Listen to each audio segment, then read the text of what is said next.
Ну а пробный этап сельскохозяйственной переписи выявил недочеты. В Алекминском районе провели заседание по итогам переписи подсобных хозяйств в селе Дабан. Какие проблемы удалось выявить, с чем они связаны и как их планируют устранить, расскажут наши корреспонденты.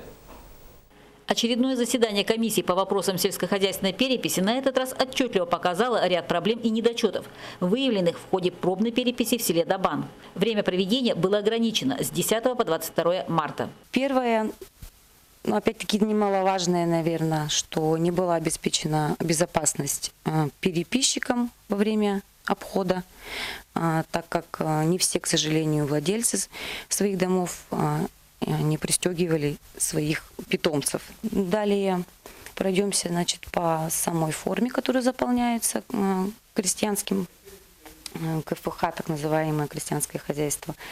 Недостаток свободных сроков для внесения всего поголовья. Есть такое приложение. Уже на первых хозяйствах переписчики столкнулись с недостаточной подготовкой респондентов и рядом других недочетов.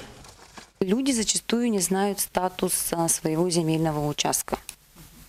Проблемы существуют с техникой, не знают, какую технику отражать в анкете, зарегистрированную или всю технику.